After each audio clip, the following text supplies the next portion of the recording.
ଠାକୁରଙ୍କର ପବିତ୍ର ପାଞ୍ଜାଧାରୀ କର୍ମୀବୃନ୍ଦ, ସତ୍ସଙ୍ଗରେ ଉପସ୍ଥିତ ଆଦରର ଭାଇମାନେ, ଭକ୍ତିମୟୀ ମମତାମୟୀ ମା ମାନେ ସମସ୍ତଙ୍କୁ ମୋର ଆନନ୍ଦିତ ଜୟଗୁରୁ। ଆଉ ଗୋଟିଏ ଦିନ ରହିଲା, ଆସନ୍ତାକାଲି 78 ଥର ପାଇଁ ଆମେମାନେ ଭାରତର ସ୍ୱାଧୀନତା ଦିବସକୁ ପାଳନ କରିବା। ଭାରତୀୟ ମାନଙ୍କ ପାଇଁ ଏକ ବିଶେଷ ଦିନ, ଏକ ଗର୍ବ ଏବଂ ଅସ୍ମିତାର ଦିନ। ଏହି ଦିନ ଆମେମାନେ ସ୍ୱାଧୀନ ହେଇଥିଲେ। ବିଭିନ୍ନ ପ୍ରକାର ବିଭିନ୍ନ ଭାବରେ ଭାରତ ବର୍ଷରେ ଏବଂ ବହିର୍ଭାରତରେ ମଧ୍ୟ ଭାରତୀୟ ମାନେ ଖୁବ ଧୁମଧାମରେ ଏହି ଦିବସକୁ ପାଳନ କରନ୍ତି। ଏହି ଅବସରରେ 77ଟି ବର୍ଷ ବିତି ଯାଇଛି। 78ତମ ଦିବସ ଆଡକୁ ଆମମାନେ ଆଗଉଛନ୍ତି, କିନ୍ତୁ ମନ ଭିତରେ ପ୍ରଶ୍ନ ଉଙ୍କି ମାରେ, এই 77 ବର୍ଷ ବିତି ଯାଇଥିବା ପରେ ମଧ୍ୟ ଆମେମାନେ କଣ ବାସ୍ତବିକ ସ୍ୱାଧୀନ? ଆମେମାନେ କଣ ପ୍ରକୃତରେ ସ୍ୱାଧୀନତାର ଅର୍ଥ କଣ ତାହା ବୁଝିଛନ୍ତି? ସ୍ୱାଧୀନତାର ସ୍ୱାଦ କଣ ଆମେମାନେ ଅନୁଭବ କରିପାରିଛନ୍ତି? ଏହି ପ୍ରଶ୍ନ ଜିଜ୍ଞାସୁ ମନରେ ଉଙ୍କି ମାରେ। ଯେ ଜିଜ୍ଞାସୁ ନୁହେଁ, ଯିଏ ନିଜକୁ ହିଁ ନେଇ ମତ୍ତ, ବ୍ୟକ୍ତିଗତ ଜୀବନ ଛଡା ସାମଗ୍ରିକ ଜୀବନ ବାବଦରେ ଯାହାର କୌଣସି ଜାଣିବାର ଆଗ୍ରହ ନାହିଁ, এই ସ୍ୱାଧୀନତା ଦିବସଟି ଯାହା ପାଇଁ ଗୋଟିଏ କେବଳ ସେଲିବ୍ରେସନ କରିବାର ବା ମଜା କରିବାର ଦିନ, କାରଣ ସରକାର ଛୁଟି ଡିକ୍ଲାର କରିଛନ୍ତି, ସେଭଳି ମଣିଷର ମନ ଭିତରେ ଏହି ପ୍ରଶ୍ନ ଉଙ୍କି ମାରେ ନା। ଗତାନୁଗତିକ ଭାବରେ ଜୀବନ ତାର ଗଡି ଚାଲିଥାଏ, କିନ୍ତୁ ଜିଜ୍ଞାସୁ ବ୍ୟକ୍ତି ମନ ଭିତରେ ଏହି ପ୍ରଶ୍ନ ଉଙ୍କି ମାରେ, ଯେଉଁ ଉଦ୍ଦେଶ୍ୟ ନେଇ ଏହି ସ୍ୱାଧୀନତା ଆମମାନେ ପାଇଥିଲେ, ସେଇ ଉଦ୍ଦେଶ୍ୟ ସାଧିତ ହେଇଛି ତ? এই ସ୍ୱାଧୀନତାର ସ୍ୱାଦ ଆମମାନେ ଅନୁଭବ କରିଛନ୍ତି ତ? ଆମେମାନେ କଣ ବାସ୍ତବରେ ସ୍ୱାଧୀନ? ଶ୍ରୀ ଶ୍ରୀ ଠାକୁରଙ୍କର ସତ୍ସଙ୍ଗ ଆନ୍ଦୋଳନ ଯେତେବେଳେ ଆରମ୍ଭ ହୁଏ, ତାହା ଥିଲା ସ୍ୱାଧୀନତାର ପ୍ରାକ୍ କାଳ। ସେତେବେଳେ ସ୍ୱାଧୀନତା ଲାଭ କରିନଥିଲା ଭାରତବର୍ଷ। ବିଶାଳ ସତ୍ସଙ୍ଗ ଆନ୍ଦୋଳନ ଶ୍ରୀ ଶ୍ରୀ ଠାକୁରଙ୍କର ସେତେବେଳେ ଆରମ୍ଭ ହେଇଯାଇଥିଲା ଏବଂ ସେହି ସମୟର ବିଭିନ୍ନ ରାଜନୈତିକ ନେତୃବର୍ଗ, ରାଜନୈତିକ ନେତା, ସମାଜର ବିଶିଷ୍ଟ ବ୍ୟକ୍ତିମାନେ, ଯେଉଁମାନେ ଶ୍ରୀ ଶ୍ରୀ ଠାକୁରଙ୍କ ବିଷୟରେ ଶୁଣିବାକୁ ପାଇଥିଲେ, ସେମାନଙ୍କ ମନରେ ଏହି ପ୍ରଶ୍ନ ଉଠିଥିଲା ଯେ ଭାରତ ବର୍ତ୍ତମାନ ସ୍ୱାଧୀନତା ସଂଗ୍ରାମରେ ବର୍ତ୍ତମାନ ଆମମାନେ ସମସ୍ତେ ମାତି ଉଠିଛୁ, ହେଲେ ଏହି ବ୍ୟକ୍ତି ଜଣକ ଏକ ଆଧ୍ୟାତ୍ମିକ ଆନ୍ଦୋଳନ ଚଲେଇଛନ୍ତି କଣ ପାଇଁ? କୀର୍ତ୍ତନ କରୁଛନ୍ତି, ଭଜନ କୀର୍ତ୍ତନ କରୁଛନ୍ତି, ଲୋକମାନଙ୍କୁ ନେଇ ଗଳ୍ପ କରୁଛନ୍ତି, ବିଭିନ୍ନ କଥା, ବିଭିନ୍ନ ବିଷୟ ନେଇ ତାଙ୍କ ବିଷୟରେ ଆଲୋଚନା ସେମାନଙ୍କର ଆଲୋଚନା କରୁଛନ୍ତି। ଏସବୁ କଣ? ସ୍ୱାଧୀନତା ଆମମାନେ ପାଇନାହାନ୍ତି, এই ଆଧ୍ୟାତ୍ମିକ ଆନ୍ଦୋଳନ କଣ ପାଇଁ? ବହୁବାର ଶ୍ରୀ ଶ୍ରୀ ଠାକୁରଙ୍କୁ ଏ ପ୍ରଶ୍ନ ମଧ୍ୟ ଅନେକ କରିଛନ୍ତି।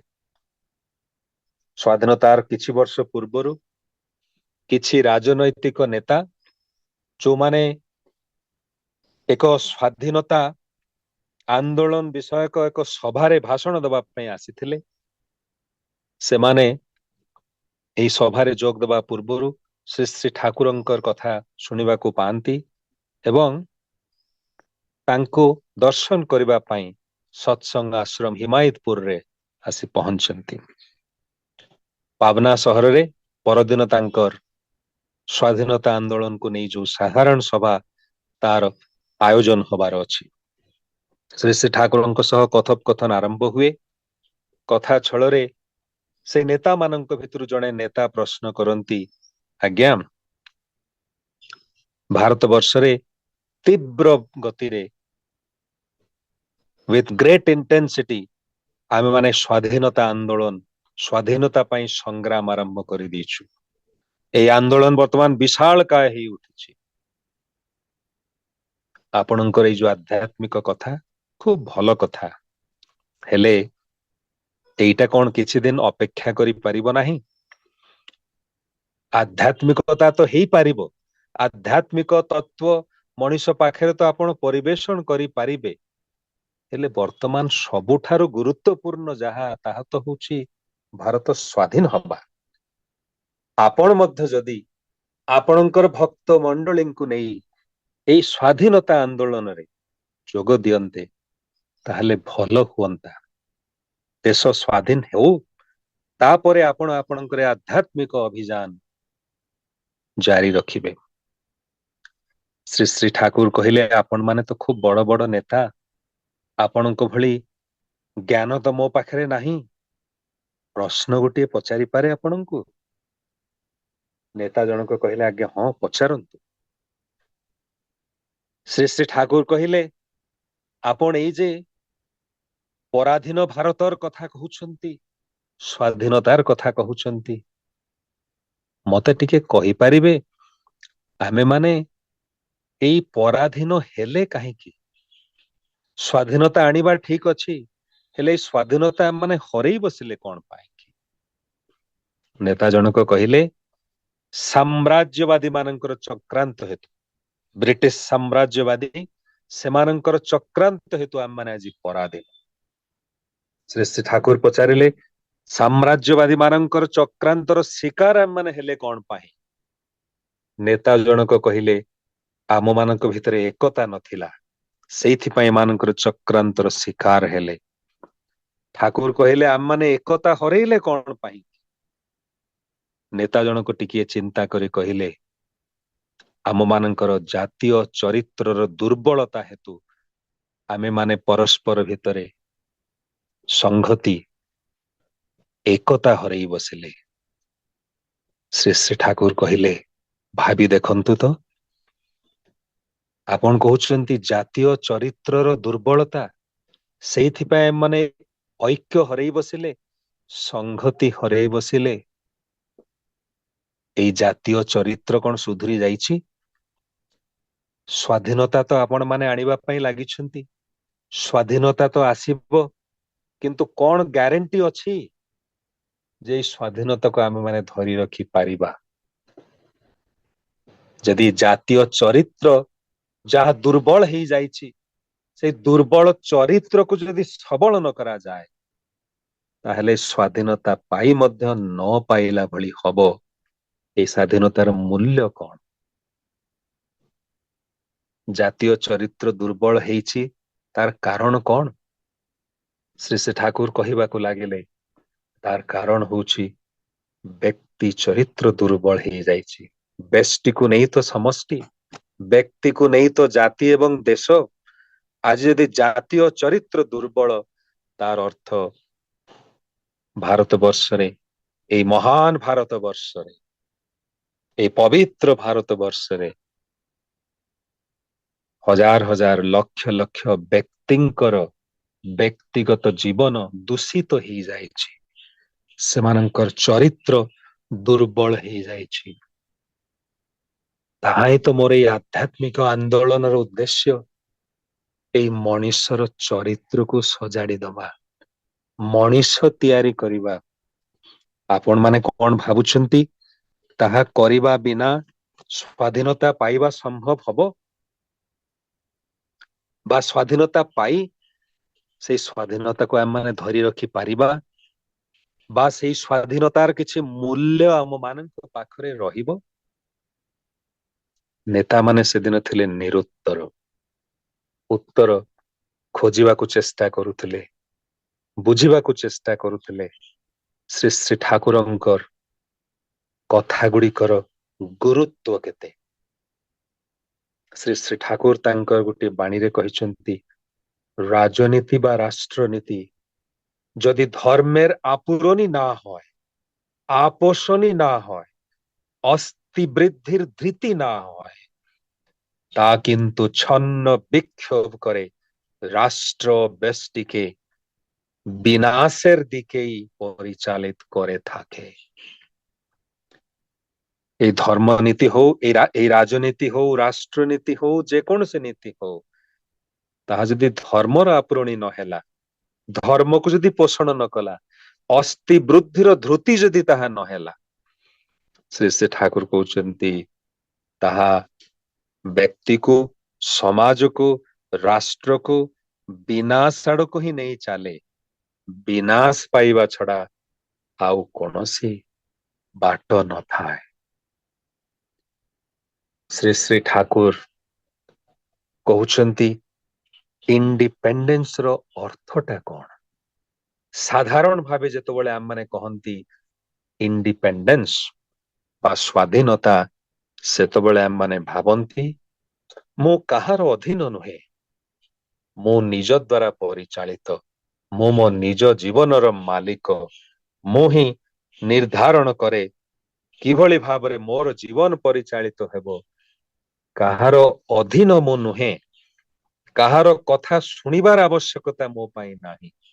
ମୁଁ ଯାହା ଚାହେଁ ତାହା କରିବାର ସମ୍ପୂର୍ଣ୍ଣ ଅଧିକାର ମୋର ଅଛି। ମୁଁ ଯାହା ଇଚ୍ଛା କରେ ତାହା ପାଇବାର ସମ୍ପୂର୍ଣ୍ଣ ଅଧିକାର ମୋ ପାଖରେ ଅଛି। ମୁଁ କାହାରି ଉପରେ ନିର୍ଭରଶୀଳ ନୁହେଁ। ଶ୍ରୀ ଶ୍ରୀ ଠାକୁର କହୁଛନ୍ତି ଏଇଟା କିଭଳି ସମ୍ଭବ? ତୁମେ କାହାରି ଉପରେ ନିର୍ଭରଶୀଳ ନୁହଁ, ତାହା କଣ ସମ୍ଭବ? ଜନ୍ମ ନେଇ ଯେ ଆସିଛ ଏଇ ଦୁନିଆକୁ, ପିତାମାତାଙ୍କ ଉପରେ ନିର୍ଭର କରିଛ। ପିତାମାତାଙ୍କ ବିନା କଣ ଜନ୍ମ ନେଇ ପାରିଥାନ୍ତ? ପିତାମାତା ଦୁଇ ଜଣଙ୍କ ଉପରେ, କେବଳ ପିତା ଏବଂ କେବଳ ମାତା ଚାହିଁଲେ ମଧ୍ୟ ଗୋଟିଏ ସନ୍ତାନ ଆସିବା ସମ୍ଭବ ନୁହେଁ। ପିତା ନିର୍ଭର କରନ୍ତି ମାତାଙ୍କ ଉପରେ, ମାତା ନିର୍ଭର କରନ୍ତି ପିତାଙ୍କ ଉପରେ ଗୋଟିଏ ସନ୍ତାନ ଧରାପୃଷ୍ଠକୁ ନେଇ ଆସିବା ପାଇଁ। ତାହେଲେ ନିର୍ଭର ନକରି ତୁମେ ଯିବ କୁଆଡେ? ଯେଉଁ ଲୁଗାଟି, ସାର୍ଟ ବା ପ୍ୟାଣ୍ଟ ଆମେ ପିନ୍ଧିଛନ୍ତି ବା ଶାଢୀ ପିନ୍ଧିଛନ୍ତି, ତାଙ୍କୁ ସିଲେଇ କରିଛନ୍ତି ଜଣେ କିଏ? ଯେଉଁ ଖାଇବା ଆମେ ପ୍ରତିଦିନ ଖାଉଛନ୍ତି ତାକୁ ରୋଷେଇ କରି ଦଉଛନ୍ତି ଜଣେ କିଏ? ଯୋଉ ଘରେ ଆମେ ରହୁଛନ୍ତି ସେ ଘରକୁ ତିଆରି କରିଛନ୍ତି ଜଣେ ଇଞ୍ଜିନିୟର ବା ମିସ୍ତ୍ରୀ ବା ବଢେଇ। ଯେଉଁ ରାସ୍ତାରେ ଆମେ ଚାଲୁଛନ୍ତି ସେ ରାସ୍ତାକୁ ତିଆରି କରିଛନ୍ତି ଜଣେ କିଏ? ଯେଉଁ ବହିଟି ପଢୁଛନ୍ତି ସେ ବହିଟିକୁ ଲେଖିଛନ୍ତି ଜଣେ କିଏ? ଜୀବନର ପ୍ରତି ପଦକ୍ଷେପ, every step of life is dependent on somebody or other. ଖାଇବା ପାଇଁ, ପିନ୍ଧିବା ପାଇଁ, ପଢିବା ପାଇଁ, ଲେଖିବା ପାଇଁ, ଚାଲିବା ପାଇଁ, ରହିବା ପାଇଁ, ସବୁ କିଛି ପାଇଁ ଜୀବନଟା ନିର୍ଭରଶୀଳ ଅନ୍ୟ ଉପରେ। ତାହେଲେ ମୁଁ ଇଣ୍ଡିପେଣ୍ଡେଣ୍ଟ ହେଲି କିପରି? କିଭଳି ଭାବରେ ତାହେଲେ ମୁଁ କାହା ଉପରେ ନିର୍ଭରଶୀଳ ନୁହେଁ, ଡିପେଣ୍ଡେଣ୍ଟ ନୁହେଁ, ଏକଥା ଦାବି କରିପାରେ କିପରି ଭାବରେ? ଶ୍ରୀ ଶ୍ରୀ ଠାକୁର କହୁଛନ୍ତି ସ୍ୱାଧୀନତା ମାନେ କିନ୍ତୁ ନୁହେଁ ଯେ କାହାର ଅଧୀନ ନହବା, ତାହା କିନ୍ତୁ ସ୍ୱାଧୀନତା ନୁହେଁ।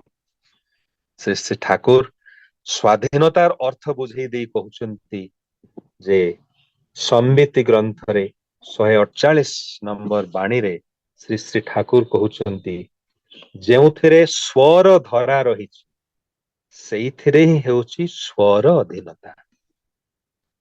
ଯେତେବେଳେ ତାକୁ ହିଁ ନେଇ ସ୍ୱ, ସେତେବେଳେ ତାହା ହିଁ ହେଉଛି ସ୍ୱର ସ୍ୱାଧୀନତା।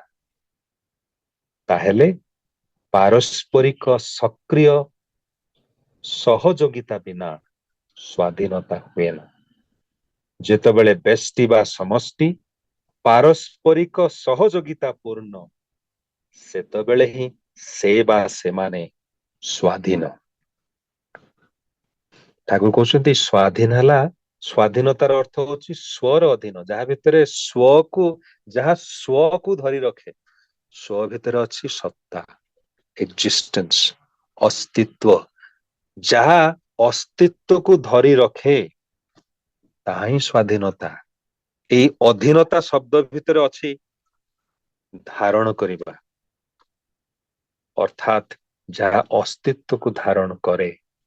ଶ୍ରୀ ଶ୍ରୀ ଠାକୁର କହୁଛନ୍ତି ଅସ୍ତିତ୍ୱ ଧାରଣ କରିବା ସେତେବେଳେ ହିଁ ସମ୍ଭବ ହବ ଯେତେବେଳେ ପାରସ୍ପରିକ ସକ୍ରିୟ ସହଯୋଗିତା ପ୍ରବଳ ହେଇ ଉଠିବ ମଣିଷ ମଣିଷ ଭିତରେ। ଯେତେବେଳେ ବ୍ୟଷ୍ଟି ବା ସମଷ୍ଟି ପାରସ୍ପରିକ ସହଯୋଗିତା ପୂର୍ଣ୍ଣ, ସେତେବେଳେ ସେହି ବ୍ୟକ୍ତି ବା ସେହି ସମଷ୍ଟି ସେ ବା ସେମାନେ ସ୍ୱାଧୀନ। ଶ୍ରୀ ଶ୍ରୀ ଠାକୁର ଇଂରାଜୀରେ କହୁଛନ୍ତି ଗୋଟିଏ ବାଣୀରେ, progressive interdependence among individuals is independence. Progressive interdependence, এই independence ଭିତରେ ଅଛି interdependence, ପାରସ୍ପରିକ ନିର୍ଭରଶୀଳତା। interdependence, ପରସ୍ପର ଉପରେ ଏଇ ଯେ ନିର୍ଭରଶୀଳତା, ଏହାରି ଭିତରେ ଅଛି ସ୍ୱାଧୀନତା। କେଉଁ ପ୍ରକାର ନିର୍ଭରଶୀଳତା, କେଉଁ ପ୍ରକାର ଇଣ୍ଟରଡିପେଣ୍ଡେନ୍ସ?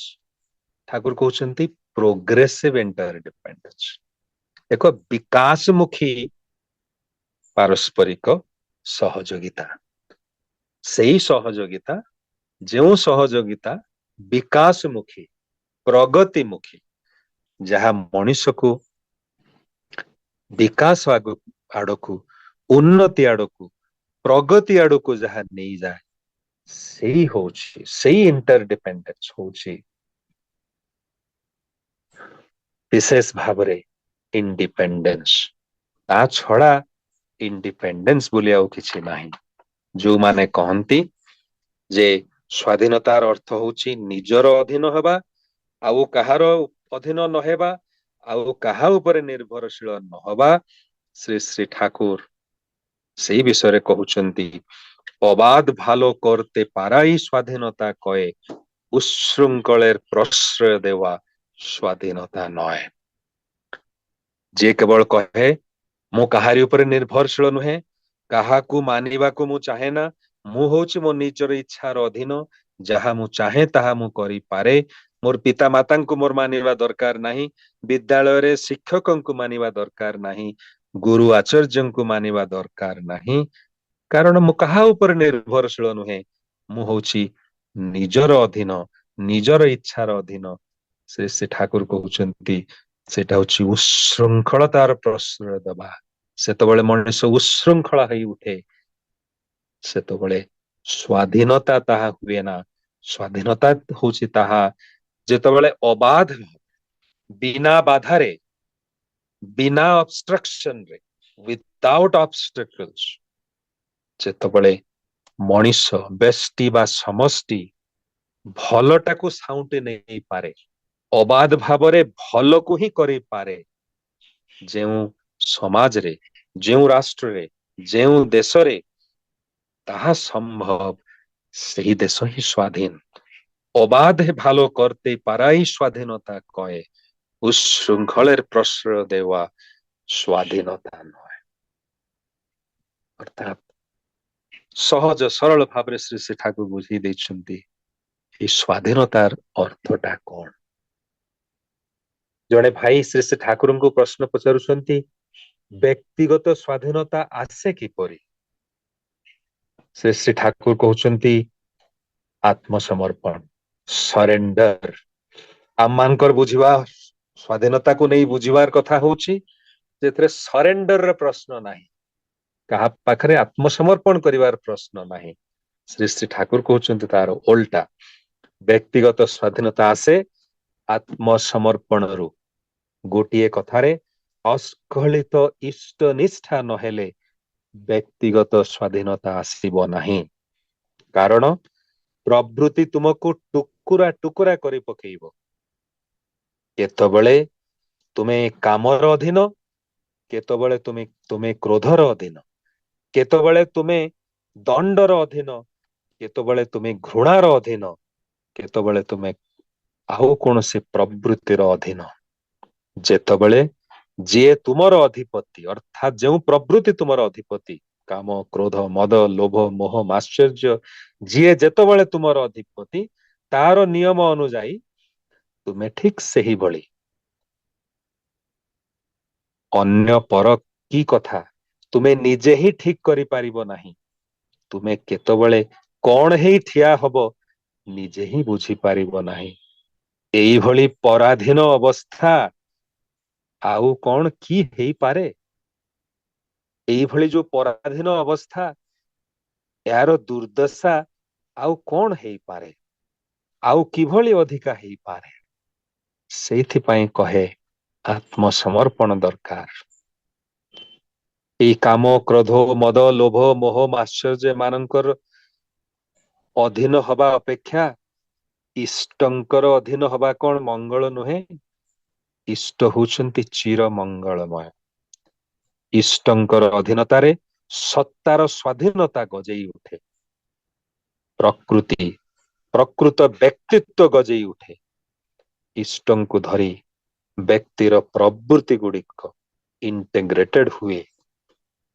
ଯେତେବେଳେ ପ୍ରତିଟି ବ୍ୟକ୍ତି ର ଜୀବନ ସଂଗଠିତ ହେଇ ଉଠେ, ସେତେବେଳେ ଜନଗଣ ମଧ୍ୟ, ରାଷ୍ଟ୍ର ମଧ୍ୟ ସେତେବେଳେ ସଂଗତି ସଂହତ ହେଇ ଉଠେ।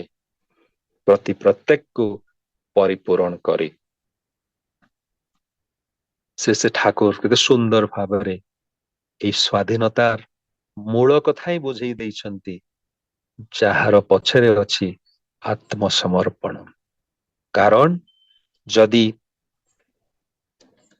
ମୁଁ ମୋର ବ୍ୟକ୍ତିଗତ ଜୀବନରେ ଇଷ୍ଟଙ୍କୁ ଧରି ନ ରଖେ, ଇଷ୍ଟଙ୍କର ଅଧୀନ ଯଦି ନ ହୁଏ, ତାହେଲେ ଆଜି ମୁଁ କାମର ଅଧୀନ ତ କାଲି କ୍ରୋଧର ଅଧୀନ, ପର ମୁହୂର୍ତ୍ତରେ ଘୃଣାର ଅଧୀନ ତ କେତେବେଳେ ଲଜ୍ଜାର ଅଧୀନ, କେତେବେଳେ ଆଉ କୌଣସି ପ୍ରବୃତ୍ତିର ଅଧୀନ। ଏଭଳି ଏତେ ଗୁଡାଏ ପ୍ରବୃତ୍ତିର ଚାକର ହବା ଅପେକ୍ଷା ଜଣେ ଇଷ୍ଟଙ୍କର, ଚିର ମଙ୍ଗଳମୟ ଇଷ୍ଟଙ୍କର ସେବକ ହେବା କଣ ମଙ୍ଗଳମୟ ନୁହେଁ? ଏଇ ସ୍ଵାଧୀନତାର କଥା ବୁଝେଇ ଦବା ପାଇଁ ଯାଇ ଶ୍ରୀ ଶ୍ରୀ ଠାକୁର କହୁଛନ୍ତି, ଯଦି ଦେଶ, ରାଷ୍ଟ୍ର ବା ସମାଜ ବାସ୍ତବିକ ଭାବରେ ସ୍ଵାଧୀନ ହବାକୁ ଚାହେଁ, ତାହେଲେ ଏଇ ଇଣ୍ଟର ଡିପେଣ୍ଡେନ୍ସ ର ଅର୍ଥଟିକୁ ବୁଝିଦବାକୁ ପଡିବ। ପାରସ୍ପରିକ ସହଯୋଗିତା ର ଅର୍ଥଟିକୁ ବୁଝିଦବାକୁ ପଡିବ। ସେତେବେଳେ ସେଇ ରାଷ୍ଟ୍ର ନେତା ମାନଙ୍କୁ ଶ୍ରୀ ଶ୍ରୀ ଠାକୁର କହିଥିଲେ ଯେ ସ୍ଵାଧୀନତା ଆସୁ କିଛି କ୍ଷତି ନାହିଁ, କିନ୍ତୁ ଏତେ ତରତର ହବାର କିଛି କାରଣ ନାହିଁ। ଯେଉଁ କାରଣ ପାଇଁ ସ୍ଵାଧୀନତା ହରେଇ ବସିଛନ୍ତି, ସେ କାରଣଟିକୁ ସଜାଡି ଦିଅନ୍ତୁ। ଗଛର ପତ୍ରରେ ଡାଳରେ ପାଣି ଦେଲେ କଣ ହବ? ଗଛର ମୂଳରେ ହିଁ, ଚେରରେ ହିଁ ପାଣି ଦବାକୁ ହବ, ମାଟିରେ ହିଁ ପାଣି ଦବାକୁ ହବ। ଫୁଲ ପତ୍ର ଡାଳରେ ପାଣି ଦେଲେ କିଛି ଲାଭ ହବ ନାହିଁ। ସେଇ ମୂଳକୁ ବୁଝିବାକୁ ଚେଷ୍ଟା କରନ୍ତୁ, ମୂଳଟିକୁ ଧରିବା ପାଇଁ ଚେଷ୍ଟା କରନ୍ତୁ। ସେତେବେଳର ରାଜନୈତିକ ନେତା ମାନେ ହୁଏତ ଶ୍ରୀ ଶ୍ରୀ ଠାକୁରଙ୍କର କଥାକୁ କାନେଇ ନଥିଲେ, ସେତେବେଳେ ଧ୍ୟାନ ଦେଇ ନଥିଲେ ଶ୍ରୀ ଶ୍ରୀ ଠାକୁରଙ୍କ କଥାକୁ, ଶୁଣି ନଥିଲେ ଶ୍ରୀ ଶ୍ରୀ ଠାକୁର କଣ କହିବାକୁ ଚାହୁଁଛନ୍ତି। ବାହାବା ପାଇବା ପାଇଁ ସଂଗ୍ରାମରେ ଝାସ ଦେଇଥିଲେ, ସ୍ଵାଧୀନ ହେଇଥିଲା ଏ ଦେଶ, କିନ୍ତୁ ଯେତେବେଳେ ଗୋଟିଏ ମା ପ୍ରସ୍ତୁତ ନଥାଏ ପ୍ରସବ କରିବା ପାଇଁ, ବା ସମୟର ପୂର୍ବରୁ ଯଦି ସନ୍ତାନ ପ୍ରସବ ହୁଏ, ତାହେଲେ ଡାକ୍ତର ମାନେ କହନ୍ତି ଯେ ପ୍ରି ମ୍ୟାଚୁଅର ବେବି ହବାର ସମ୍ଭାବନା ଅଛି। ଯାହାର ଅଙ୍ଗ ଗୁଡିକ ସମ୍ପୂର୍ଣ୍ଣ ଭାବରେ ଗଠନ ହେଇନଥାଇପାରେ, ତାହା କିନ୍ତୁ ମାରାତ୍ମକ, ସନ୍ତାନ କିନ୍ତୁ ବିକଳାଙ୍ଗ ହେଇଯାଇପାରେ। ଭାରତ ବର୍ଷର ଅବସ୍ଥା ଠିକ ହେଇଥିଲା, ତିନୋଟି ଖଣ୍ଡରେ ଖଣ୍ଡିତ ହେଇଯାଇଥିଲା ଏ ଭାରତ ବର୍ଷ। ସ୍ଵାଧୀନ ତ ଆମେ ହେଲେ, କିନ୍ତୁ ତିନି ଖଣ୍ଡରେ ଆଜି ଟୁକୁରା ଟୁକୁରା ହେଇଯାଇଛି ଭାରତ ବର୍ଷ। ଆଉ ଯେ କେତେ ଖଣ୍ଡ ହବାର ଯୋଜନା ଚାଲିଛି ଭାରତରେ, ତାର କୌଣସି କୂଳ କିନାରା ନାହିଁ। ପାରସ୍ପରିକ ସହଯୋଗିତା ଆଜି ଆମ ମାନଙ୍କ ଭିତରେ ନାହିଁ। ହିନ୍ଦୁ, ମୁସଲମାନ, ଖ୍ରୀଷ୍ଟିଆନ, ବୌଦ୍ଧ, ଜୈନ, ଶିଖ ପ୍ରତ୍ୟେକ ଧର୍ମର ଲୋକମାନଙ୍କ ଭିତରେ ଆଜି ବାଡିଆ ବାଡି, ଧର୍ମକୁ ନେଇ ବାଡିଆ ବାଡି। प्रदेश को नहीं बाड़िया बाड़ी, भाषा को नहीं बाड़िया बाड़ी। श्री श्री ठाकुर कहते बांग्ला दाई बांग्ला जन्ने, बिहार व्यस्त बिहार निये, ओडिशा व्यस्त ओडिशाए, ओडिशाए ओडिशाए शुधु आसबे शुभ की पथ दिए। जदि बेंगल केवल बेंगल को नहीं व्यस्त, बिहार केवल बिहार कथा ही चिंता करे, ओडिशा केवल ओडिशार कथा ही चिंता करे, सामग्रिक भारतर कथा नुहे, ताहेले शुभ किभଳି आसीबो, मंगल किभଳି भाबरे आसीबो, एई सत्ता पोषणी स्वाधीनता किभଳି आम माने पाइबा। जदि बेंगल ओडिशार कथा चिंता न करे, जदि ओडिशा बिहार एवं बेंगल र कथा चिंता न करे, जदि कर्णाटक तामिलनाडु रो कथा चिंता न करे, ताहेले एई भारत वर्षर प्रगति हेबो किपरि। परिवार भितरे प्रतिटी सदस्य जदि परिवार रो अन्य सदस्य मानकर चिंता न करंती, परिवार कोन तिष्ठि रहिबो। गाँ दांडरे गोटे गाँ रे प्रतिटी घर जदि गाँ रो प्रतिटी परिवार जदि गाँ रो अन्य परिवार मानकर कथा चिंता न करंती, प्रत्येक जदि स्वार्थान्ध ही उठंती, ताहले गाँ रो सामग्रिक विकास कोन हेबो।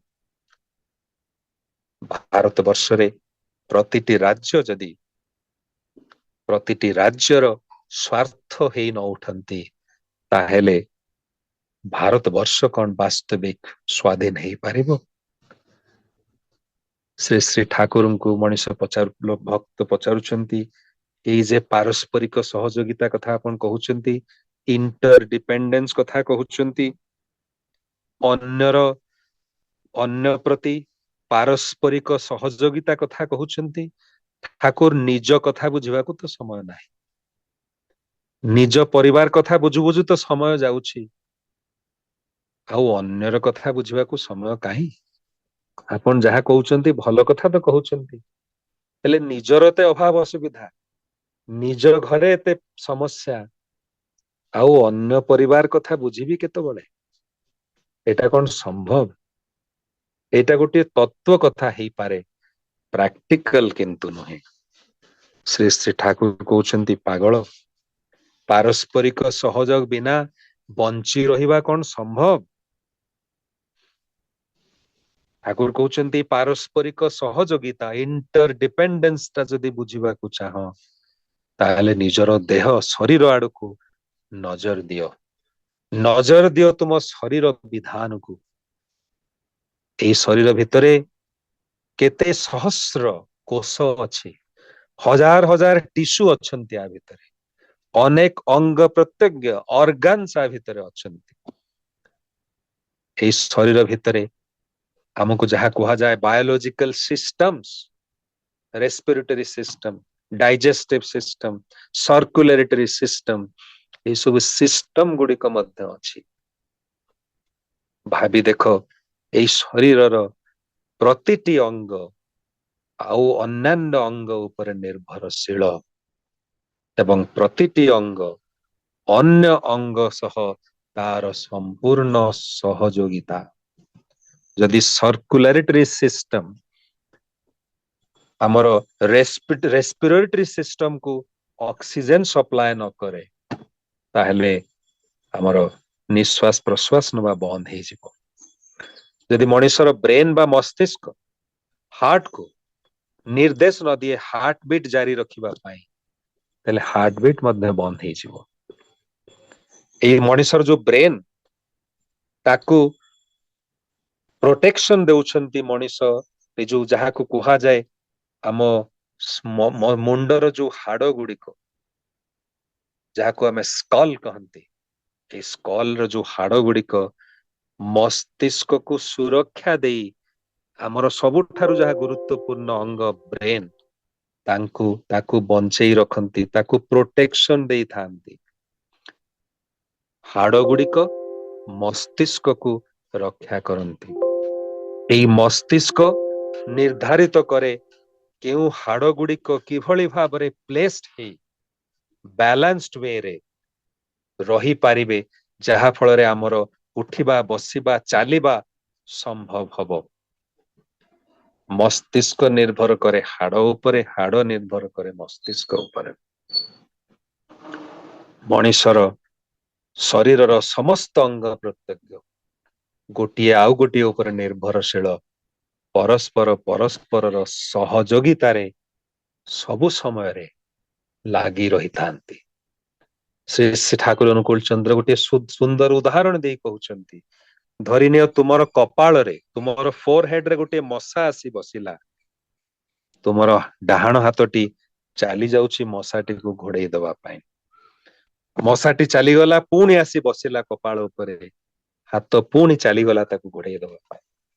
ମଶାଟି ଉଡିଗଲା ଏବଂ କିଛି ସମୟ ପରେ ପୁଣି ଆସି ବସିଲା କପାଳ ଉପରେ, ହାତ ପୁଣି ଚାଲିଗଲା ମଶାକୁ ଘୋଡେଇ ଦବା ପାଇଁ। ଶ୍ରୀ ଶ୍ରୀ ଠାକୁର କହୁଛନ୍ତି, ହାତ କଣ କେବେ ପ୍ରଶ୍ନ କରେ ଯେ ମୋର କଣ ଯାଉଛି? ମଶା ତ କାମୁଡୁଛି କପାଳକୁ, ମୋର କଣ ଯାଉଛି? କାମୁଡୁଛି ତ କାମୁଡୁ, ମୁଁ କାହିଁ ତାକୁ ଘୋଡିବା ପାଇଁ ବାରମ୍ବାର ଯିବି, ଏତେ ପରିଶ୍ରମ କରିବି, ଏତେ କଷ୍ଟ କରିବି? ଏ ପ୍ରଶ୍ନ ହାତ କେବେ କରେ ନା। ନିରବଚ୍ଛିନ୍ନ ଭାବରେ କପାଳକୁ ରକ୍ଷା କରି ଚାଲେ। ଇଏ ହଉଛି ମଣିଷର ଶରୀରର ବିଧାନ। ଶ୍ରୀ ଶ୍ରୀ ଠାକୁର କହୁଛନ୍ତି, ଶରୀର ଭିତରେ, ଶରୀର ଯେଉଁ ପଞ୍ଚ ତତ୍ଵ ନେଇ ଗଠିତ, ଏ ବିଶ୍ଵ ବ୍ରହ୍ମାଣ୍ଡ ମଧ୍ୟ ସେଇ ପଞ୍ଚ ତତ୍ଵରେ ଗଠିତ। ଯେଉଁ ଅଗ୍ନି, ଯେଉଁ ପାଣି, ଯେଉଁ ବାୟୁ, ଯେଉଁ ପୃଥିବୀ ଇତ୍ୟାଦି ନେଇ ଏହି ପଞ୍ଚ ତତ୍ଵର ଶରୀର, ଠିକ ସେଇ ପଞ୍ଚ ତତ୍ଵକୁ ନେଇ ଏହି ବିଶ୍ଵ ବ୍ରହ୍ମାଣ୍ଡ। ଶରୀରର ବିଧାନ ଯାହା, ବିଶ୍ଵ ବ୍ରହ୍ମାଣ୍ଡର ବିଧାନ ମଧ୍ୟ ତାହା। ବିଶ୍ଵ ବ୍ରହ୍ମାଣ୍ଡର ବିଧାନ ଯାହା, ଶରୀରର ବିଧାନ ମଧ୍ୟ ତାହା। କୌଣସି ପୃଥକ, କୌଣସି ପ୍ରଭେଦ ତା ଭିତରେ ନାହିଁ। ଠାକୁର କହୁଛନ୍ତି, ଏହି ଶରୀରର ବିଧାନ ଯଦି ହଉଛି ପାରସ୍ପରିକତା, ପ୍ରତିଟି ଅଙ୍ଗ ପ୍ରତ୍ୟଙ୍ଗ ଯଦି ଅନ୍ୟ ଅଙ୍ଗ ପ୍ରତ୍ୟଙ୍ଗ ଉପରେ ନିର୍ଭରଶୀଳ, ତାହେଲେ ଗୋଟିଏ ପରିବାରରେ ସମସ୍ତେ ସମସ୍ତଙ୍କ ଉପରେ ନିର୍ଭରଶୀଳ ହେଇପାରିବେ ନାହିଁ। ଗୋଟିଏ ଗାଁରେ ପ୍ରତିଟି ପରିବାର ଅନ୍ୟ ପରିବାର ଉପରେ ନିର୍ଭରଶୀଳ ହେଇପାରିବ ନାହିଁ କାହିଁକି? ଶ୍ରୀ ଶ୍ରୀ ଠାକୁର କହୁଛନ୍ତି, ଗୋଟିଏ ଦେଶରେ ପ୍ରତିଟି ରାଜ୍ୟ ମାନଙ୍କ ଭିତରେ ପାରସ୍ପରିକ ସହଯୋଗିତା ହେଇପାରିବ ନାହିଁ କାହିଁକି? କାହିଁକି ଓଡିଶାକୁ ନେଇ ବ୍ୟସ୍ତ ରହିବ, ବେଙ୍ଗଲକୁ ନେଇ ବ୍ୟସ୍ତ ରହିବ, ବିହାରକୁ ନେଇ ବ୍ୟସ୍ତ ରହିବ? କାହିଁକି ଓଡିଶାର ଆତ୍ମା କାନ୍ଦି ଉଠିବ ନାହିଁ ଯଦି ବେଙ୍ଗଲରେ ଦୁର୍ଭିକ୍ଷ ପଡେ? କାହିଁକି ବିହାରର ଆତ୍ମା କାନ୍ଦି ଉଠିବ ନାହିଁ ଯଦି ଓଡିଶାରେ ବାତ୍ୟା ବା ବନ୍ୟାର ବିପର୍ଯ୍ୟୟ ହୁଏ? କାହିଁକି କର୍ଣ୍ଣାଟକ ଏବଂ ତାମିଲନାଡୁ ଗୋଟିଏ ନଦୀର ପାଣିକୁ ନେଇ ବାଦ ବିବାଦରେ ସକ୍ରିୟ ହେଇ ଉଠିବେ? କାହିଁକି କର୍ଣ୍ଣାଟକ କହିବ ନାହିଁ ତାମିଲନାଡୁର କୃଷକମାନେ କିଭଳି ପାଣି ପାଆନ୍ତୁ? ତାମିଲନାଡୁର କୃଷକମାନେ କାହିଁ କହିବେ ନାହିଁ ଯେ କର୍ଣ୍ଣାଟକର କୃଷକମାନେ କିଭଳି ଆଗ ପାଣି ପାଆନ୍ତୁ, ତାପରେ ଆମ କଥା ବୁଝିବା? ଏଇ ହଉଛି ପାରସ୍ପରିକ ସହଯୋଗିତା। ହାତ ଯେବେ କେବେ ମଧ୍ୟ କହେ ନା ଯେ କାହିଁକି ମୁଁ ପରିଶ୍ରମ କରି କପାଳରୁ ମଶାକୁ ଘୋଡେଇ ଦେବି, ମୋର କଣ ଯାଏ ଆସେ? ଏଇ ହଉଛି ପାରସ୍ପରିକ ସହଯୋଗିତା। ଶ୍ରୀ ଶ୍ରୀ ଠାକୁର କହୁଛନ୍ତି, ସ୍ୱାଧୀନତାକୁ ଯଦି ବୁଝିବାକୁ ହୁଏ, ଏଇ ପାରସ୍ପରିକ ସହଯୋଗିତା ଯଦି ବୁଝିବାକୁ ହୁଏ, ତାର ଦୁଇଟି ମୂଳ କଥାକୁ ବୁଝି ନେବାକୁ ହବ। ଶ୍ରୀ ଶ୍ରୀ ଠାକୁର କହୁଛନ୍ତି, ଏଇ ସ୍ୱାଧୀନତାର ଯୋଉ ମୂଳ ଅସଲ କଥା ହଉଛି ଯୋଉ ପାରସ୍ପରିକତା ବା ଇଣ୍ଟରଡିପେଣ୍ଡେନ୍ସ, এই ଇଣ୍ଟରଡିପେଣ୍ଡେନ୍ସ ଦୁଇଟି ଜିନିଷ ଉପରେ ପର୍ଯ୍ୟବେସିତ। ଗୋଟିଏ ହଉଛି ବୈଶିଷ୍ଟ୍ୟ ବା ଇନଷ୍ଟିଂକ୍ଟ, ଆଉ ଗୋଟିଏ ହଉଛି ଇଣ୍ଟରେଷ୍ଟେଡନେସ୍। ଗୋଟିଏ ହେଲା ଇନଷ୍ଟିଂକ୍ଟ ବା ବୈଶିଷ୍ଟ୍ୟ, ଆଉ ଗୋଟିଏ ହଉଛି ଇଣ୍ଟରେଷ୍ଟେଡନେସ୍, ପରସ୍ପରର ସ୍ୱାର୍ଥରେ ସ୍ୱାର୍ଥାନ୍ୱିତ ହେଇ ଉଠିବା ବା ଅନ୍ୟର ସ୍ୱାର୍ଥରେ ଆଗ୍ରହୀ ହେଇ ଉଠିବା। ଏଇ ଦୁଇଟି ହଉଛି ଇଣ୍ଟରଡିପେଣ୍ଡେନ୍ସର ମୂଳ କଥା।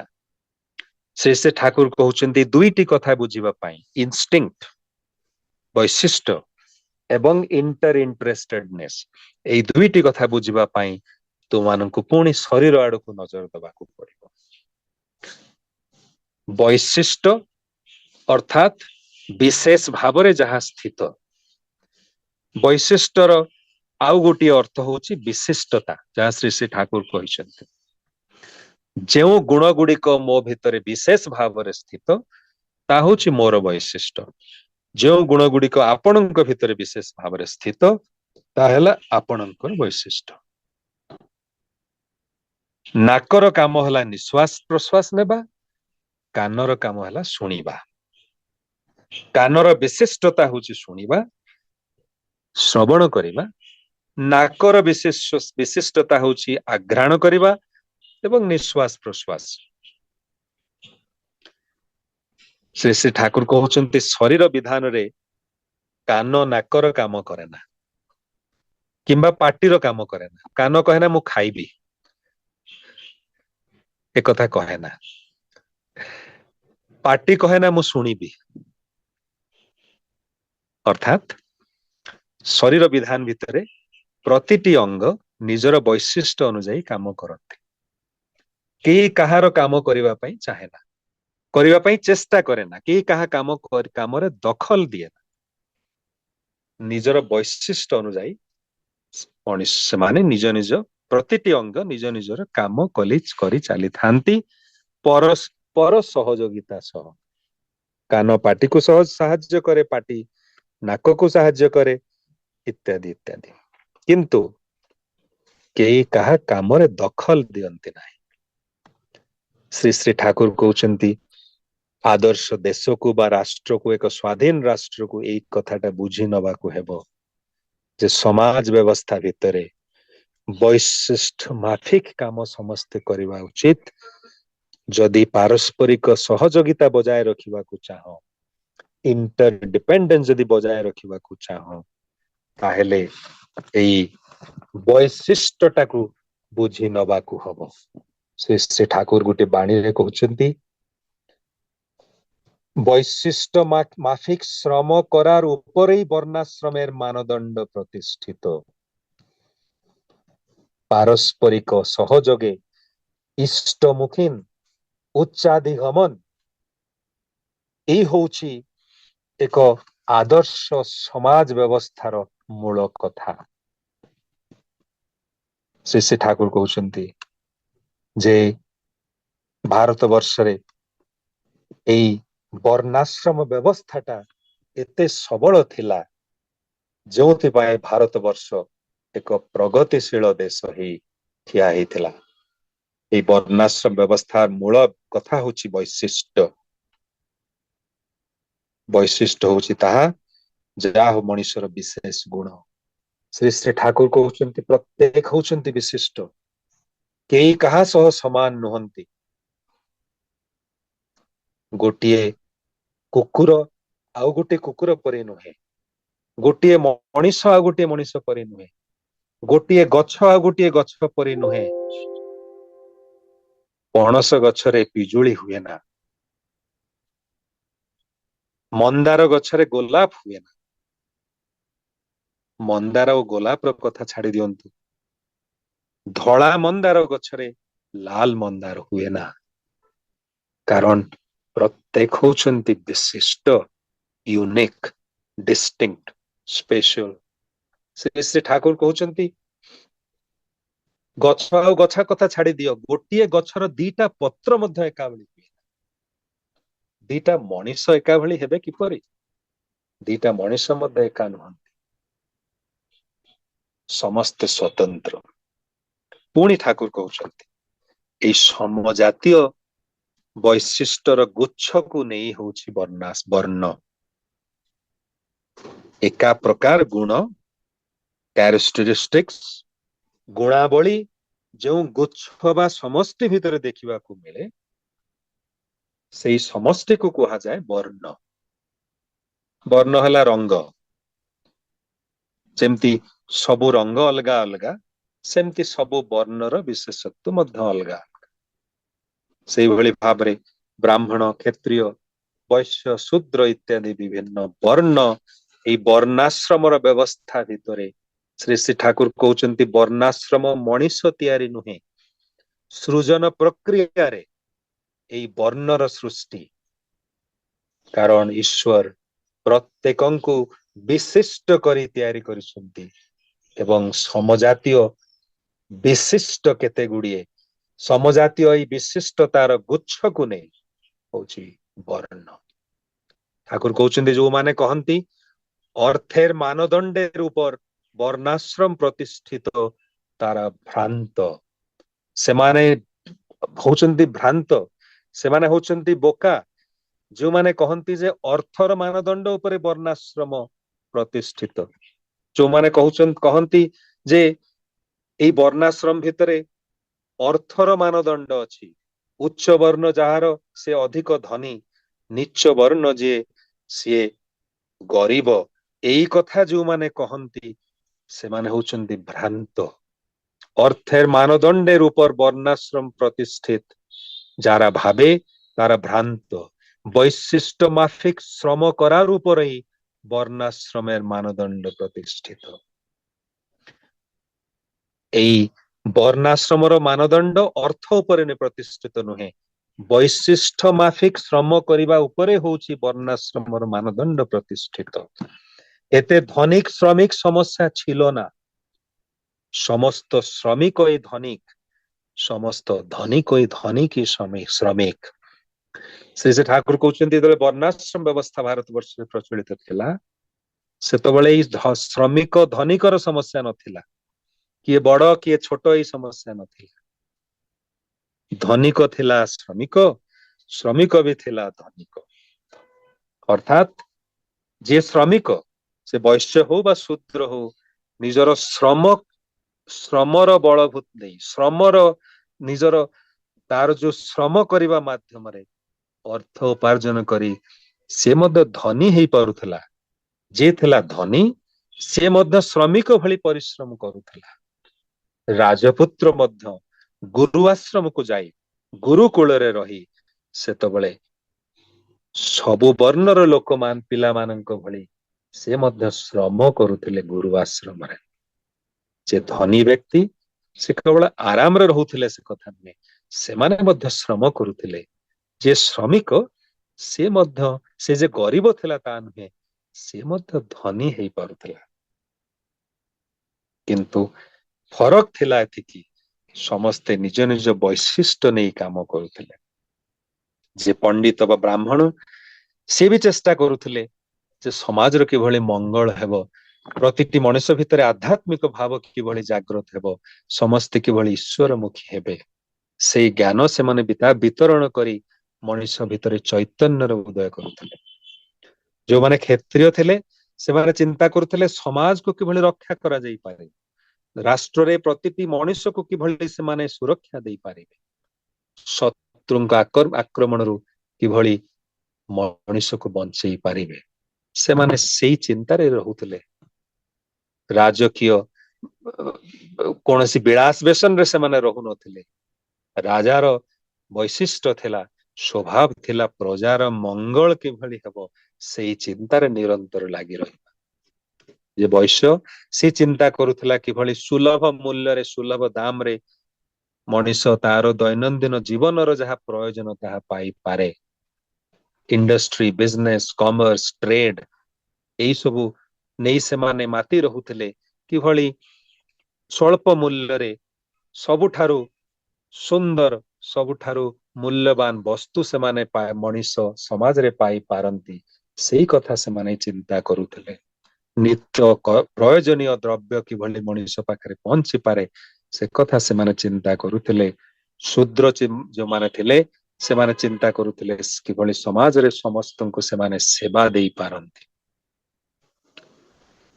ଏଇ ଥିଲା ସମାଜର ବ୍ୟବସ୍ଥା।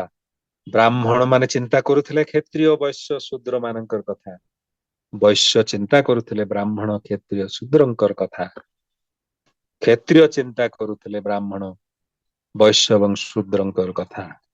ଏଠି ସ୍ୱାର୍ଥପରତା ନଥିଲା, ଏଠି ଅର୍ଥର ମାନଦଣ୍ଡ ନଥିଲା, ଏଠି ଥିଲା ବୈଶିଷ୍ଟ୍ୟ ମାଫିକ ଶ୍ରମ କରିବାର ବ୍ୟବସ୍ଥା। ଗଣ୍ଡଗୋଳ ହେଲା ସେତେବେଳେ ଯେତେବେଳେ ମୋଗଲ ମାନେ ଆସିଲେ, ବ୍ରିଟିଶ ମାନେ ଆସିଲେ। ବ୍ରିଟିଶର ମାନେ ଯେତେବେଳେ ଆସିଲେ, ସେମାନେ କହିଲେ ଏଇ ଯୋଉ ଏଇ ଯୋଉ ତୁମମାନଙ୍କ ଭିତରେ ବର୍ଣ୍ଣାଶ୍ରମର ବ୍ୟବସ୍ଥା ଅଛି ତାହା ବୈଷମ୍ୟ ସୃଷ୍ଟି କରୁଛି। ପ୍ରତ୍ୟେକଟି ମଣିଷ ହଉଛି ସମାନ, କେହି ଅସମାନ ନୁହନ୍ତି। ଶ୍ରୀ ଶ୍ରୀ ଠାକୁର କହିଲେ ଯେ ସମାଜତନ୍ତ୍ରର ଏକମାତ୍ର ଶତ୍ରୁ ହିଁ ହଉଛି ଶ୍ରେଣୀ ବିଲୋପନ, ଯାହାର ଫଳରେ ବିକ୍ଷିପ୍ତ ବୈଶିଷ୍ଟ୍ୟ ପାଇ ପ୍ରବୃତ୍ତି ସଂକ୍ଷୁବ୍ଧ ହେଇ ଉଠିଛି ମଣିଷ। ସେ ଠାକୁର କହୁଛନ୍ତି ଏଇ ଯେ ସମାଜତନ୍ତ୍ରର ସବୁଠାରୁ ଶତ୍ରୁ ଶ୍ରେଣୀ ବିଲୋପନ। ଯେତେବେଳେ ବ୍ରିଟିଶର ମାନେ ଆସି କହିଲେ, ଆମ ମାନଙ୍କୁ ସେଇ କଥା ଶିଖେଇଲେ, ଆମ ମୁଣ୍ଡରେ ଭର୍ତ୍ତି କଲେ ଯେ ବ୍ରାହ୍ମଣ କ୍ଷତ୍ରିୟ ଶୂଦ୍ର ବୈଶ୍ୟ ଭଳି କିଛି ଶ୍ରେଣୀ ନାହିଁ, ରାଜା ଏବଂ ପ୍ରଜାର କୌଣସି ଶ୍ରେଣୀ ନାହିଁ, ବ୍ୟବସାୟୀ ଏବଂ ପଣ୍ଡିତ ଏବଂ ଏବଂ ଯୋଦ୍ଧା ଏଇଭଳି ଶ୍ରେଣୀ କିଛି ନାହିଁ। ସବୁ ଶ୍ରେଣୀର ବିଲୋପନ ଯେତେବେଳେ ସେମାନେ କରିବା ଆରମ୍ଭ କଲେ, ସେତେବେଳେ ଆମମାନଙ୍କ ସମାଜ ବ୍ୟବସ୍ଥାଟା ଧ୍ୱଂସ ହେଲା। ସେତେବେଳେ ଆମମାନେ ପରାଧୀନ ହେଇ ଉଠିଲେ। କିଛି ଦିନ ଆଗରୁ ଅଲିମ୍ପିକ୍ସରେ ଭାରତ ହକିରେ ବ୍ରୋଞ୍ଜ ମେଡାଲ ପାଇଲା। ହକି ଖେଳରେ ପ୍ରତ୍ୟେକଟି ଖେଳାଳିର ଗୋଟିଏ ବୈଶିଷ୍ଟ୍ୟ ଅନୁଯାୟୀ ତାର ଗୋଟିଏ ଦାୟିତ୍ୱ ଅଛି।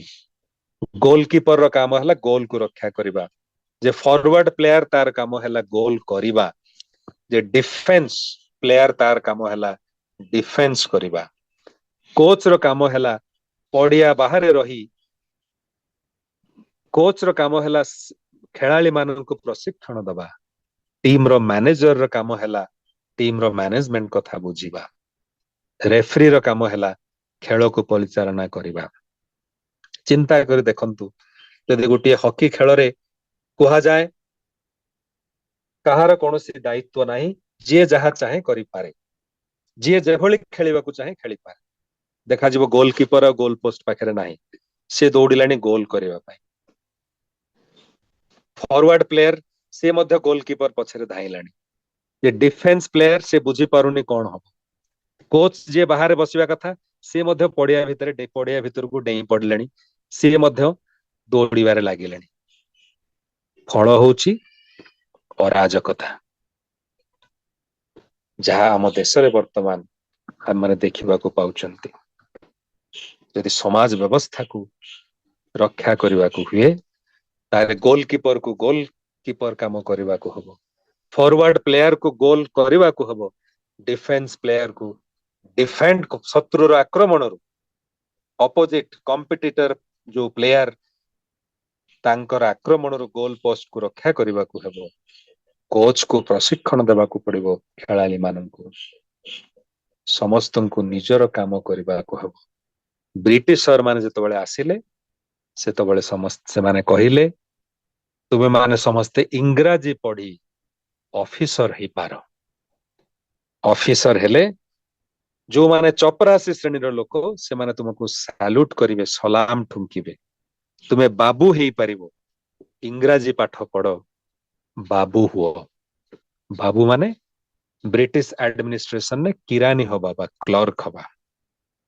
ଯୋଉମାନେ ଇଂରାଜୀ ପଢିଲେ ସେମାନେ କ୍ଲର୍କ ହେଲେ, ସେ ଶୂଦ୍ର ହେଇଥାନ୍ତୁ, ବ୍ରାହ୍ମଣ ହେଇଥାନ୍ତୁ, କ୍ଷତ୍ରିୟ ହେଇଥାନ୍ତୁ, ବୈଶ୍ୟ ହେଇଥାନ୍ତୁ, ନିଜ ନିଜ ବୈଶିଷ୍ଟ୍ୟକୁ ଛାଡି ପଇସା ଲୋଭରେ, ବ୍ରିଟିଶ ସାମ୍ରାଜ୍ୟର ଆଡମିନିଷ୍ଟ୍ରେସନରେ କିରାନୀ ହବାର ଲୋଭରେ ଇଂରାଜୀ ଦିପଦ ପଢି ସେମାନେ ଫାଇଲ ଚାଷ କରିବାକୁ ଆରମ୍ଭ କଲେ। ସମାଜର ଅନ୍ୟମାନଙ୍କ ଠାରୁ 2 ପଇସା ଅଧିକା ରୋଜଗାର ହେଲା, ଅନ୍ୟମାନେ ତାଙ୍କୁ ସଲାମ ଠୁଙ୍କିଲେ। ଯେତେବେଳେ କୌଣସି ଶୂଦ୍ର ବା ବୈଶ୍ୟ ଅଫିସରେ ବାବୁ ହେଇ ବସିଲେ, ସେତେବେଳେ ବ୍ରାହ୍ମଣ ସମାଜର ବ୍ୟକ୍ତି ମଧ୍ୟ ଆସି ତାଙ୍କୁ ସଲାମ କରିବାକୁ ବାଧ୍ୟ ହେଲେ, କାରଣ ସିଏ ହଉଛନ୍ତି ବାବୁ। ଇଏ ବ୍ରାହ୍ମଣ ବ୍ୟକ୍ତି ବା ବୈଶ୍ୟ ବ୍ୟକ୍ତି ଯେହେତୁ ଇଂରାଜୀ ପଢି ନାହାନ୍ତି, ବାବୁ ନୁହନ୍ତି, ତେଣୁ ତାଙ୍କର ପଦବୀ ହଉଛି ଚପରାସୀ, ଏବଂ ଇଂରାଜୀ ଯିଏ ପଢିଛନ୍ତି ସେ ହେଲେ ବାବୁ। ସମସ୍ତେ ପଇସା ରୋଜଗାର କରିବାର ଲୋଭରେ, ବାବୁ ହବାର ପ୍ରଲୋଭନରେ ବୈଶିଷ୍ଟ୍ୟକୁ ଛାଡି ଇଂରାଜୀ ପାଠ ପଢିବାକୁ ଦୌଡ଼ିଲେ। संस्कृत पढ़िबा बंद करदेले। जो संस्कृत होचे आमर ऐतिह्यर पथ, आमर संस्कृति को जानिबार जो पथ, आध्यात्मिकता को आम वेद पुराण को बुझिबार जो पथ चिरदिन पाई बंद हो गला। ना आमे वेद को पढ़ी पारिले, ना पुराण को पढ़ी पारिले। आमे माने इंग्राजी पढ़ी बाबू हवा चक्कर रे रही दी पैसा रोजगार करबा पाई लागिले। वैशिष्ट को हरई समस्ते किरानी हवा पाई दौड़िबा को आरंभ कले। आज स्वाधीनतार 77 वर्ष बीती जाइछि। आज जदि कहा जाए जे चलो आउ गोटे ताजमहल तैयारी करबा, आउ संभव नुहे। से ताजमहल तैयारी करिबार वैशिष्ट जो प्रस्तर शिल्पी मानक भितर थिला, से शिल्पी आज आउ नाहंती, से कला आज नाही, से वैशिष्ट आज आउ नाही। आज जदि कहा जाए आउ गोटे कोणार्क मंदिर तैयारी करबा, आउ संभव नुहे। हजार हजार वर्ष तलर से कोणार्क मंदिर को देखी आमे माने आश्चर्य चकित हेबा सिना, आउ गोटे कोणार्क मंदिर आज आउ करबा संभव नुहे। कारण से वैशिष्ट से कला आज आउ नाही। दीर्घ दिनरु मोगल एवं ब्रिटिश शासन समयरु हरई बसिचंती से वैशिष्ट आमे आमे आउ से पुरातन से मनुमेंट को देखी आज आह्लादित आनंदित हेबा छड़ा उपाय नाही। आउ किछि करिबार सुजोग आम मानक पाखरे नाही। कारण वैशिष्ट हरा हम माने ही जाइछंती। राजनैतिक स्वाधीनता मिलिछि, किंतु चिरदिन पराधीन आम माने ही जाइछंती ब्रिटिशर मानक पाखरे, साम्राज्यवादी मानक पाखरे, वेस्टर्न कल्चर पाखरे, पाश्चात्यवादी मानक पाखरे आम मानकर खाइबा पीबा पिंधिबा सब किछि आज विक्षिप्त हो जाइछि, नष्ट हो जाइछि। हरई बसिचंती से स्वाधीनता को आम माने चिरदिन पाई। उपाय कौन? से ठाकुर को पचरा ही उपाय कौन? ताले कौन किसी उपाय नहीं? से ठाकुर कहउचंती फेरे आनो से वर्णाश्रम व्यवस्था को, ताही उच्च एकमात्र उपाय। आउ ता छड़ उपाय किछि नाही। ता जदि न करो ताले आजिर ए समाज रे नारी नारीर वैशिष्ट हरई बसिबो, पुरुष पुरुषर वैशिष्ट हरई बसिबो। जे क्षेत्रीय बा प्रशासक से तार वैशिष्ट हरई बसिबो, जे वैश्य बा व्यवसायी से मध्य तार वैशिष्ट हरई बसिबो। हकी मैच रे समस्ते सबु किछि कला भली अराजकता सृष्टि हबो, आउ किछि नहे। श्री श्री ठाकुर कहउचंती उपाय होछि तीनोटी कथा। तीनोटी कथा जदि करो ताहले वास्तव स्वाधीनता को फेरे आनी पारिबो। तीनोटी कथा होछि दीक्षा, शिक्षा, विवाह। आ छड़ा बाट किछि नाही। मनुष्य को मनुष्य जीवन रे गुरु बा इष्ट को सदीक्षा माध्यम रे धरे देवा पई चेष्टा करो, ताहले तार व्यक्तिगत चरित्र से सजाड़िबा पई चेष्टा करिवो। जो व्यक्ति चरित्र दुर्बलता हेतु जातीय चरित्र दुर्बल हेछि, जो जातीय चरित्र दुर्बलता हेतु राष्ट्र पराधीन हेछि, से व्यक्ति चरित्र को पुणी थरे सजाड़िबा को चेष्टा कर। ए व्यक्ति चरित्र दुर्बलता पाई व्यक्ति माने जेतबेले प्रलोभित ही उठिले अर्थ उपार्जन करिबा पाई, टंका पैसा रोजगार करिबा पाई, सेतबेले निजर वैशिष्ट को छाड़ी, ब्राह्मण निजर पांडित्य को छाड़ी, पूजा पार्वण को छाड़ी दौड़िबारे लागिले इंग्राजी पढ़िबा पाई, किरानी हबा पाई। क्षेत्रीय वैश्य शूद्र प्रोफेसर साइंटिस्ट इंजीनियर डॉक्टर समस्त निजर वैशिष्ट हरई बसिले। आज से पुराण जुगर पंडित नहांती, ज्योतिष नहांती, वैज्ञानिक नहांती, शास्त्रविद नहांती। आधुनिक जगत रे मेटेरियलिस्टिक प्रोग्रेस ही थाई पारे, किंतु सेई वैशिष्ट आज आमर समाज रे आज नाही। तार मूल कारण है व्यक्ति चरित्र दुर्बलता। व्यक्ति चरित्र सजाड़िबा पई एकमात्र उपाय होउची मनुष्य जीवन रे इष्ट को धरई दबा। इष्ट होउचंती चिर मंगलमय। इष्ट जेतबेले मनुष्य जीवन रे नथांती, सेतबेले मनुष्य प्रवृत्तिर अधीन हुए, ଇଷ୍ଟ ଯେତେବେଳେ ମଣିଷ ଚିର ମଙ୍ଗଳମୟ ଇଷ୍ଟ ଯେତେବେଳେ ମଣିଷ ଜୀବନରେ ଆସନ୍ତି ସେତେବେଳେ ମଣିଷ ମଙ୍ଗଳର ପଥରେ ଯାଏ। କେବଳ ମଣିଷ ନୁହେଁ ତାର ପ୍ରବୃତ୍ତି ଗୁଡିକ ମଧ୍ୟ ମଙ୍ଗଳର ବାହକ ହେଇ ଉଠନ୍ତି। କାରଣ ପ୍ରବୃତ୍ତି ଗୁଡିକ ସେତେବେଳେ ମଣିଷର ମଣିଷର ଯୋଉ କାମନା ବାସନାର ତୃପ୍ତି କରିବାରେ ନ ଲାଗି ସେମାନେ ଇଷ୍ଟଙ୍କର ସେବାରେ ସେତେବେଳେ ଲାଗି ପଡନ୍ତି। ତେଣୁ ମୂଳ କଥା ହଉଛି ଜୀବନରେ ଇଷ୍ଟ ବା ଆଦର୍ଶ ଦୀକ୍ଷା ସଦୀକ୍ଷା ମାଧ୍ୟମରେ। ଦ୍ୱିତୀୟ କଥା ହଉଛି ଶିକ୍ଷା। ଶିକ୍ଷା ହବା ଉଚିତ ବୈଶିଷ୍ଟ୍ୟ ପାଳି। ଠାକୁର କହୁଛନ୍ତି ବୈଶିଷ୍ଟ୍ୟକୁ ଉଲ୍ଲଂଘନ କରି ଶିକ୍ଷାର ଅବତାରଣ କରିବା ଏବଂ ମଣିଷକୁ ନପୁଂସକ କରିଦେବା ଦୁଇଟା ହିଁ ଏକା କଥା। এই ବୈଶିଷ୍ଟ୍ୟକୁ ଯଦି ଫେରେଇ ଆଣିବାକୁ ହବ ତାହେଲେ ଶିକ୍ଷା ବ୍ୟବସ୍ଥାଟା ବୈଶିଷ୍ଟ୍ୟ ମାଫିକ ହବା ଉଚିତ। ବୈଶିଷ୍ଟ୍ୟକୁ ପୂରଣ କରୁଥିବ ସ୍ତ୍ରୀର ବା ଝିଅର ଶିକ୍ଷା ହବ ନାରୀର ବୈଶିଷ୍ଟ୍ୟ କିଭଳି ପ୍ରସ୍ଫୁଟିତ ହେଇ ଉଠେ ତା ଜୀବନରେ, ତାହା କିଭଳି ସେଇ ଦିଗରେ କିଭଳି ସେ ଶିକ୍ଷିତ ହେଇ ଉଠେ, ପୁରୁଷର ସେହିଭଳି ପ୍ରତିଟି ମଣିଷର ନିଜର ବୈଶିଷ୍ଟ୍ୟ ଅନୁଯାୟୀ ଶିକ୍ଷା ବ୍ୟବସ୍ଥା କାହାକୁ ଇଞ୍ଜିନିୟର, କାହାକୁ ମ୍ୟାଥମେଟିସିଆନ, କାହାକୁ ସାଂସ୍କ୍ରିଟର ପଣ୍ଡିତ, କାହାକୁ ଇଂରାଜୀର ଭାଷାବିତ, କାହାକୁ ସାହିତ୍ୟିକ, କାହାକୁ ଖେଳାଳି, କାହାକୁ ଆଉ କଣ କରି ତୋଳିବ। ଏଇ ହଉଛି ବୈଶିଷ୍ଟ୍ୟ ମାଫିକ ଶିକ୍ଷା ବ୍ୟବସ୍ଥା। ତୃତୀୟ କଥା ଶ୍ରୀ ଶ୍ରୀ ଠାକୁର କହିଲେ ବିବାହ, ଅନୁଲୋମ ବିବାହ, ଆଦର୍ଶ କେନ୍ଦ୍ରିକ ବିବାହ, ଅନୁଲୋମ ବିବାହ କଥା ଶ୍ରୀ ଶ୍ରୀ ଠାକୁର କହିଲେ। ସେଇ ଠାକୁର କହିଲେ ଯଦି ଦେଶଟାକୁ ରାଷ୍ଟ୍ରଟାକୁ ପରାଧୀନ କରିବାକୁ ହୁଏ, ଖିନ ଭିନ କରିଦେବାକୁ ହୁଏ, ଟୁକୁରା ଟୁକୁରାରେ ବାଣ୍ଟି ଦେବାକୁ ହୁଏ, ଧ୍ୱଂସ କରିଦେବାକୁ ହୁଏ, ତାହେଲେ ପ୍ରତିଲୋମ ବିବାହଟି ପ୍ରବର୍ତ୍ତିତ କରେଇ ଦିଅ। ପ୍ରତିଲୋମ ବିବାହ କୃତଘ୍ନ ବିଶ୍ୱାସଘାତକ ସନ୍ତାନ ହିଁ ସମାଜକୁ ଆଣେ, ବୈଶିଷ୍ଟ୍ୟ ନଷ୍ଟ ହେଇଯାଏ। ଏଇ ଜନ୍ମ ଜନ୍ମାନ୍ତରର ଜେନେରେସନ ଧରି ଯୋଉ ବୈଶିଷ୍ଟ୍ୟ ଗୋଟିଏ ଜେନେରେସନରୁ ଆଉ ଗୋଟିଏ ଜେନେରେସନକୁ ପ୍ରବାହିତ ହେଉଥାଏ, ତାହା ଯଦି ବିବାହରେ ଗଣ୍ଡଗୋଳ ହେଇଯାଏ ତାହା ସେଇଠି ଅଟକି ଯାଏ, ତାହା ଆଉ ଆଗକୁ ଯାଏ ନା। ଯଦି ସେଇ ବୈଶିଷ୍ଟ୍ୟକୁ ଫେରି ଆଣିବାକୁ ଚାହ ତାହେଲେ ଆଦର୍ଶ କେନ୍ଦ୍ରିକ ଅନୁଲୋମ ବିବାହ ହିଁ ପ୍ରବର୍ତ୍ତନ କରିବାକୁ ପଡିବ, ତା ଛଡା ଉପାୟ କିଛି ନାହିଁ।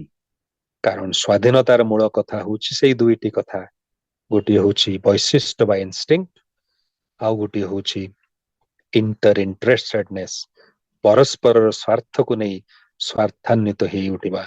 ସେ ଠାକୁର କହୁଛନ୍ତି ଏଇ ତିନୋଟି କଥା ଯଦି ଫେରେଇ ଆଣିପାର ତାହେଲେ ଏଇ ଯେ ଅରାଜକତାରୁ ମୁକ୍ତି ପାଇପାରିବ, ରାଷ୍ଟ୍ର ଏବଂ ସମାଜ ଧ୍ୱଂସରୁ ବଞ୍ଚି ଯାଇପାରିବ।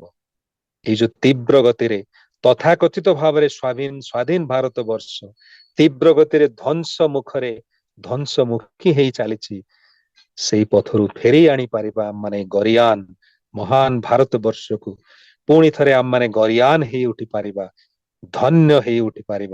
ଏଇ ଭାରତ ବର୍ଷ ବାସ୍ତବିକ ପୁଣି ଥରେ ବିଶ୍ୱ ଗୁରୁ ଭାବରେ ପରିଚିତ ହେଇ ସମଗ୍ର ବିଶ୍ୱର ମାର୍ଗଦର୍ଶନ କରିପାରିବ। ଏହା ହିଁ ହଉଛି ଏକମାତ୍ର ଉପାୟ।